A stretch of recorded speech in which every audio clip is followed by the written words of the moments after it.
시편 19편 함께 읽도록 할까요? 시편 19편 함께 읽어가십시다. 하늘이 하나님의 영광을 선포하고 궁창이 그의 손으로 하신 일을 나타내는도다. 날은 날에게 말하고 밤은 밤에게 지식을 전하니 언어도 없고 말씀도 없으며 들리는 소리도 없으나 그의 소리가 온 땅에 통하고 그의 말씀이 세상 끝까지 이르도다. 하나님이 해를 위하여 하늘의 장막을 베푸셨도다. 해는 그의 신방에서 나오는 신랑과 같고 그의 길을 달리기 기뻐하는 장사 같아서 하늘 이 끝에서 나와서 하늘 저 끝까지 운행하며 그의 열기에서 피할 자가 없도다. 여호와 율법은 완전하여 영혼을 소성시키며 여호와의 증거는 확실하여 우둔한 자를 지혜롭게 하며 여호와의 교훈은 정직하여 마음을 기쁘게 하고 여호와의 계명은 순결하여 눈을 밝게 하시도다. 여호와를 경외하는 도는 정결하여 영원까지 이르고 여호와의 법도 진실하여 다 의로우니 금 많은 순금보다 더 사모할 것이며 꿀과 송이꿀보다 더 달도다. 또 주의 종이 이것으로 경고를 받고 이것을 지킴으로 상이 크니이다. 자기 허물을 능히 깨달을 자 누구리요? 나를 숨은 허물에서 벗어나게 하소서. 또 주의 종에게 고의로 죄를 짓지 말게 하사 그 죄가 나를 주장하지 못하게 하소서. 그리하면 내가 정직하여 큰 죄과에서 벗어나겠나이다. 나의 반석이시여 나의 구속자이신 여호와여, 내 입의 말과 마음의 묵상이 주님 앞에 연락되기를 원하나이다. 아멘. 네, 오늘 시편 19편 다윗의 시입니다. 1절부터 보면 하늘이 하나님의 영광을 선포하고 궁창이 그의 손으로 하신 일을 나타내는도다. 자연 만물이 하나님을 잘 세상에 드러내고 하나님을 찬양한다 하는 그런 말씀이 쭉 나옵니다. 로마서 1장 20절을 보면 이 자연 만물 피조 세계를 통해서 하나님의 신성이 분명히 보이게 되어 있다라고 말씀하십니다. 피조 세계, 자연 만물은 하나님의 하나님 되심을 보여주는 거예요. 태양도, 저 뒤에 있는 나무도, 계절도. 이 온 우주 만물의 피조 세계는 그 피조 세계를 통해 자기 자신이 드러나는 것이 아니라 그 피조 세계를 통해 창조주를 드러내게 되어 있다는 겁니다. 아름다운 세상을 보면 참 아름답다. 아름다운 석양을 보고 참 아름답다 하면서 거기서 끝나는 것이 아니라 참 하나님은 놀랍게 지으셨다라고 또 신앙 없는 분도 그런 것을 보면서 어떤 그 신이 존재하지 않으면 이런 모습이 나오지 못하지 않나라고 말을 한다는 거죠. 제가 아는 한 안과 의사분이 그러시더라고요. 평생 눈만 연구하고 눈만 바라보고 살았는데, 목사님, 눈만 봐도, 눈 안에 있는 렌즈 하나만 잘 봐도 하나님의 존재를 거부할 수가 없습니다. 눈만 봐도, 이 피조되어 있는 렌즈 하나만 봐도 이건 누가 하나님이 만드시지 않으면 존재할 수 없는 것이다 라고 확신하게 된다는 것이죠. 그러니까 피조 세계는 하나님을 드러냅니다. 그래서 2절 보면 날은 날에게 말하고 밤은 밤에게 지식을 전하니 언어도 없고 말씀도 없으며 들리는 소리도 없으나 그의 소리가 온 땅에 통하고 그의 말씀이 세상 끝까지 이르도다. 피조 세계는 말도 안 하고 서로가 나무가 말을 합니까? 해가 말을 합니까? 서로 말을 안 해요. 말도 없고 시끄럽지도 않는데 그들이 그의 존재를 통해서 뭘 하냐면 하나님의 말씀을 온 땅에 통하게 만들고 하나님의 말씀이 세상 끝까지 이루게 만든다는 겁니다. 놀랍지 않습니까? 우리는 뭐 언어도 있고 뭐 전화도 있고 책도 있고 그런데 하나님의 말씀을 온 세상에 전하기보다 인간의 욕망을 전하고 인간의 죄성이 전달되어지지 않습니까? 사람들은 나 자신을 드러내기 바쁘지 않습니까? 내가 인정받는 것, 내가 했어, 내가 한 거야 라고 드러내기 바쁜데 자연 만물은 하나님을 드러낸다는 거예요. 하나님의 말씀을 나타낸다는 것입니다. 14절에 보니까 나의 반석이시여 나의 구속자이신 여호와여 내 입의 말과 마음의 묵상이 주님 앞에 연락되기를 원하나이다. 이 다윗은 자연 만물을 보면서 부러웠던 게 있습니다. 자연 만물은 그냥 존재 그 자체가 태양은 아침에 떠오르는 것이 뭐 나무는 그냥 자라나서 푸르고 꽃을 피우고 열매를 맺는 것이 그냥 피조세계는 그 존재 자체가 바람은 바람대로 파도는 파도대로 돌은 돌대로 그냥 그 존재 자체가 하나님께 영광이 되고 하나님께 기쁨이 되는 거예요. 나무가 이렇게 흔들리는 그것이 바로 하나님께 찬양이 되고 그런 것들을 통하여서 세상 끝까지 하나님의 말씀이 전하여진다는 것이죠. 그걸 바라보면서 다윗은 부러웠던 것 같습니다. 야, 저 태양은, 저 달은, 저 나무는, 저 돌은 그냥 그 존재 자체가 하나님께 기쁨이 되고 연락되어지고 그 존재로 하나님의 뜻을 이 땅 가운데 이루고 존재하고 있는데 나는 존재 그 자체로 하나님께 영광이 되지 못한다는 거죠. 내 속에 있는 온갖 것들이, 내 속에서 나오는 모든 것들이 악하다는 거예요. 내 마음에서 나와서 입으로 나오는 모든 것이 더러운 것이라고 주님께서 말씀하셨어요. 사람의 마음에서 입으로 나오는 것이 얼마나 더러운지 아느냐? 입으로 들어가는 것이 나를 더럽히지 못하고 내 마음에서 입을 통해 나오는 것이 나를 더럽힌다라고 말씀하셨습니다. 그래서 우리 속에 있는 마음, 생각, 이것이 말로 나오는 것, 이것이 모두가 죄라는 겁니다. 예수님이 그렇게 말씀하셨어요. 모두 죄다, 탐욕이다.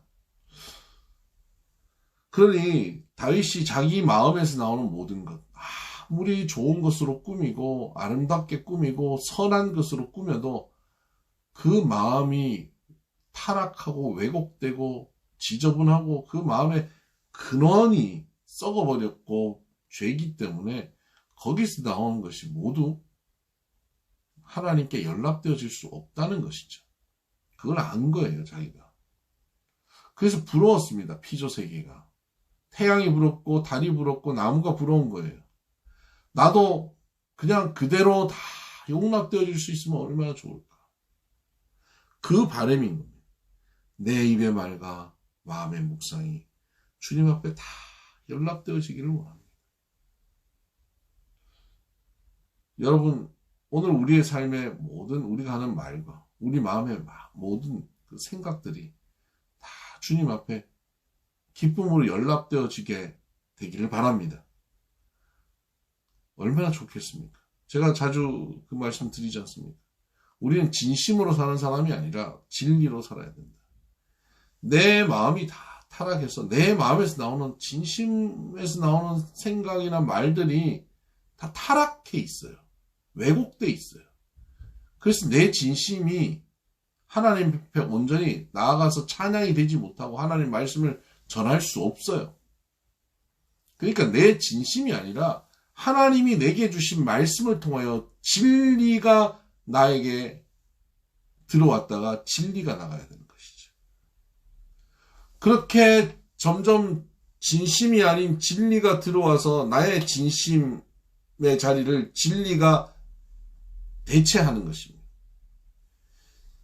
진심과 진리가 이렇게 섞이는 것이 아니라 진리가 와서 점점 진리로 가득 채워지는 거예요. 그래서 내 안에 있는 진심이 세월이 가면서 점점 진리로 바뀌어지는 겁니다.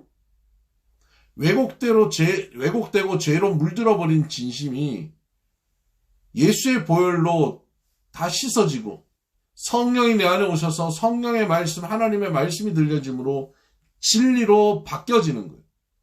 그래서 나중에 내 입에서 말이 나오고 내 생각이 나오는데 이게 왜곡되고 죄와 탐욕 가운데 빠져있는 나의 진심이 아니라 하나님의 마음이 나의 진심이 되어버리는 것이죠. 그래서 나의 입술의 모든 말과 내 마음의 묵상이 주께 연락되는 겁니다. 바로 그런 내용입니다. 7절부터 나오는 내용이 피조세계는 다 하나님의 말씀을 다 전달하는데 그렇게 하지 못하는 자신이 안타까운 거예요. 그게 부러운 그런 마음으로 나는 그렇게 될 수 없을까라고 생각을 했더니 그렇게 되는 길이 있는 거예요. 하나님께서 나를 그렇게 만들고 계시는 길이 있는 거예요. 그게 뭐냐? 하나님의 말씀을 통해서 그렇게 만들더라는 겁니다. 여러분, 우리는 우리 피조 세계가 하나님을 찬양하듯 우리의 존재 자체가 하나님을 찬양하고 내 입이, 마음의 묵상이 모든 것이 주께 연락되어지는 존재가 되려면 말씀이 내 안에 가득 채워져야 됩니다. 7절 보십시다. 여호와의 율법은 완전하여, 그 하나님 말씀, 그래서 완전하여 내 영혼을 소성시키신다. 말씀이 들어와서 영혼을 소성시키다. 슈브라는 단어인데 회복시키다는 거예요. 내 영혼이 지치고 절망하고 침체되어 있다 할지라도 말씀이 들어오면 회복됩니다. 오늘 아침에 침체되신 분들 계십니까? 지친 분들 계십니까? 말씀을 듣는 가운데 회복의 역사가 있기를 주의 이름으로 축복합니다. 여호와의 증거는 7절 중간, 여호와의 증거는 확실하여 우둔한 자를 지혜롭게 하며, 하나님의 말씀, 증거 하나님의 말씀입니다. 하나님의 말씀은 우리를 지혜롭게 합니다. 아무리 우둔한 자라 할지라도 말씀을 계속 듣다 보면 하나님의 지혜가 생기게 됩니다. 나는 말씀을 아무리 들어도 지혜가 안 생기는데요. 그럼 더 들어보세요. 하나님 말씀이 우리를 지혜롭게 만듭니다. 내 생각은 우둔하지만 하나님의 말씀이 들어와서 내 생각의 자리를 하나님의 말씀으로 채워버립니다. 그럼 지혜로워집니다. 8절 여호와의 교훈은, 즉 말씀이죠. 정직하여 마음을 기쁘게 하고, 내 마음을 기쁘게 하는 거예요. 슬픔과 두려움과 염려 속에 있을 때 하나님의 말씀이 들어오면 내 마음을 기쁘게 하는 겁니다. 환경에 의해서 내 기쁨은 사라지지만 여호와의 말씀이 들어오면 세상이 줄 수 없는, 세상이 알 수 없는 기쁨이 내게서 넘치는 것이죠. 8절 중반 이하입니다. 하반절입니다. 여호와의 계명은 순결하여 눈을 밝게 하신다. 하나님의 말씀이 들어올수록 점점 나의 눈이 밝아지는 겁니다. 여기서 밝다라고 하는 것이 빛이다 이런 뜻입니다. 내 영혼에 빛이 생기는 거예요.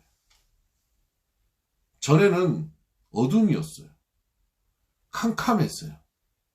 전에는 무언가를 보면 부정적으로만 봤어요.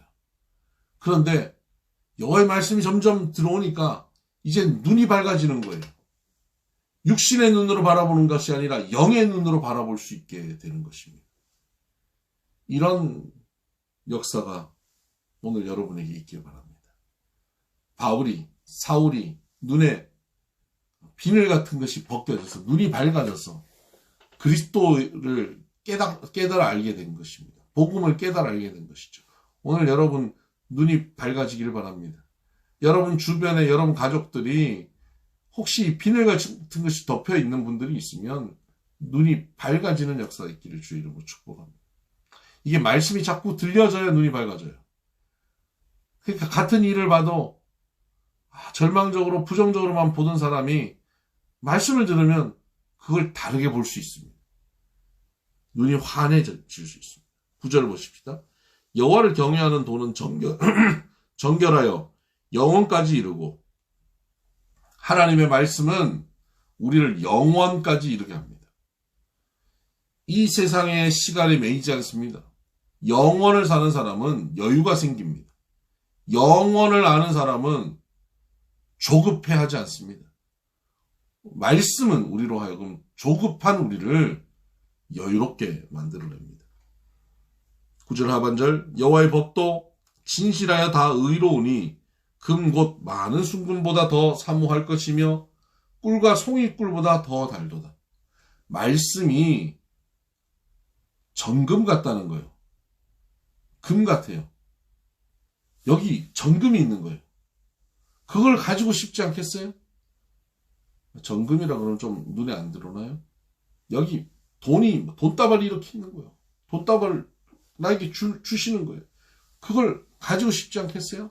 말씀을 아침에 하루 묵상하면 여러분 통장에 요새 무슨 정부에서 돈 주듯이 통장에 오늘 아침 7시 반에 이 말씀만 묵상하면 매일 아침 100만 원씩 통장에 입금된다고 생각해 보세요. 안 하시겠냐고요. 여기 한 1000명, 10,000명 들어올 겁니다. 안 하겠냐고. 다 하죠. 하나님의 말씀이 바로 그 정금 같다는 거예요. 그러니까 말씀을 묵상하는 것이 100만 원 내 통장에 들어오는 것과 같다는 거예요. 1000만 원이 들어오는 것 같다는 거예요. 그러니까 그걸 하는 겁니다. 말씀이 너무 좋은 거예요. 말씀 듣고 말씀 읽는 것이. 순금보다 더 사모하게 된다는 거죠. 꿀송이보다 더 달다는 건 너무 맛있다는 거예요. 손이 가네, 손이가. 새우깡에 손이 가는 게 아니라 말씀에 자꾸 손이 가고 말씀이 자꾸 들려지고 말씀을 듣고 싶고 말씀을 묵상하고 싶고 그런 길로 가게 된다는 것이죠. 이런 사람 말씀을 가까이 할 수밖에 없는 거죠. 말씀을 펴기만 하면 졸리고 말씀이 지루한 게 아니라 말씀이 너무 사모해지는 것. 말씀은 우리로 하여금 그런 사모함을 가지도록 말씀을 자꾸 접하면 그 사모함이 생기게 되고 말씀의 맛을 알게 되죠. 11절 또 주의 종이 이것으로 경고를 받고 이것을 지킴으로 상이 크니이다. 말씀을 통해 경고를 받아요. 그리고 그 경고를 통해서 깨닫는 거예요. 그리고 그 말씀을 지키는 겁니다. 그랬더니 말씀을 지킬 때마다 상이 큰 거예요. 레위기나 신명기 말씀하셨잖아요. 하나님의 말씀을 청종하면 그 말씀을 순종하면 들어가도 복을 받고 나가도 복을 받고 네 집에 떡반죽 그릇도 복을 받는다고 말씀하셨는데 상이 큰 거예요. 하나님의 말씀을 순종하고 말씀을 듣고 꿀송이처럼 달고 정금보다 귀한 줄 알고 말씀을 듣다가 그 말씀을 순종하면 하나님께서 주시는 상이 반드시 있습니다. 이 좋은 말씀을 우리가 거부하겠어요? 이 좋은 말씀을 우리가 안 듣겠어요? 이 좋은 말씀을 불순종하겠어요? 다윗을 자꾸 이 말씀으로 이끌어간다는 겁니다. 12절 자기 허물을 능히 깨달을 자 누구리요? 우리는 우리의 죄나 허물을 능히 깨달을 수가 없는 거예요. 자기를 변호하고 변명하기 바빠요. 자기를 합리화하기 바쁩니다. 근데 하나님의 말씀은 어떻습니까? 12절 하반절 나를 숨은 허물에서 벗어나게 하소서. 하나님의 말씀은 나를 폭로시킵니다. 여러분 신앙에 있어서 굉장히 중요한 게 폭로라고 말씀드렸지 않습니까? 우물 청소하듯이 내 안에 있는 더러운 것들이 다 드러나는 그 폭로. 하나님의 말씀 앞에 서면 우리는 폭로됩니다. 그래서 히브리 4장에 보면 하나님의 말씀 앞에는 모든 말씀은 좌우의 날선검보다 예리하여 영과 혼과 및 관절과 골수를 찔러 쪼개기까지 하고 그 말씀 앞에서 모든 사람이 벌거벗은 것처럼 서게 된다고 말씀하시잖아요. 말씀은 나로 하여금 폭로시키고 내 허물을 드러나게 합니다. 그래서 그것을 깨닫고 그것에서 벗어날 수 있도록 인도합니다. 13절 또 주의 종에게 고의로 죄를 짓지 말게 하사 그 죄가 나를 주장하지 못하게 하소서. 그리하면 내가 정직하여 큰 죄가에서 벗어나겠나이다. 고의로 죄를 짓지 않게 해달라. 이 죄가 뭔지 알고 이건 죄라는 걸 아는데 고의로 죄를 짓고 싶은 거예요. 왜요? 유혹에 넘어갔어요. 점점 거기 빠져드는 거예요. 이게 하나님 싫어하시는 거 알겠는데 하고 싶은 거예요. 그러니까 말씀을 자꾸 들으면 나는 그 죄를 유혹을 이길 수 있는 힘이 없어요. 알면서도 끌려갑니다. 그런데 말씀을 자꾸 들으면 나를 그 유혹으로 빠져들어가는 나를 붙잡아 당겨내시는 거죠. 여러분 죄로부터 벗어날 수 있는 힘이 내 결단력이 아니에요. 내 의지로 벗어날 수 있는 사람은 없어요. 하나님의 말씀이 내게 계속 들려지면 우리를 그 죄로부터 벗어나게 합니다. 청년이 무엇으로 그 행실을 깨끗하게 하겠느냐? 하나님의 말씀이 아니냐고 시편 119편에 말씀하고 있죠. 말씀이 우리의 죄를 벗어나게 합니다. 그렇게 말씀을 가까이 하면 이렇게 말씀이 나를 소성시키고 나를 지혜롭게 하고 기쁘게 하고 눈을 밝게 하고 영원을 누리게 하고 순금처럼 귀하고 이 꿀처럼 달게 합니다. 그래서 우리를 죄에서 벗어나게 하고 우리를 폭로시키고 우리를 새롭게 하죠. 말씀이 나를 이렇게 바꾼다 하는 것을 다윗이 경험한 겁니다. 그리고 다윗이 얘기합니다. 나의 반석이시여 나의 구속자이신 여호와여 내 입의 말과 마음의 묵상이 주님 앞에 연락되기를 원합니다. 말씀 가까이 있으면 말씀 가운데 있으면 우리의 말에 내 마음에 있는 모든 생각이 묵상이 다 주께 연락되어집니다. 우리의 존재가 오늘 우리가 살아가면서 숨쉬는 모든 우리의 호흡 자체 스쳐 지나가는 생각조차도 주님 앞에 연락되어질 수 있는 사람이 됩니다. 어떤 사람이요? 말씀 가운데 거하는 사람이요. 오늘 아침 이 묵상을 하신 분들이요. 네. 오늘도 우리의 말과 우리 마음의 묵상이 다 주께 연락되어지는 인생 되기를 주님의 이름으로 축복합니다.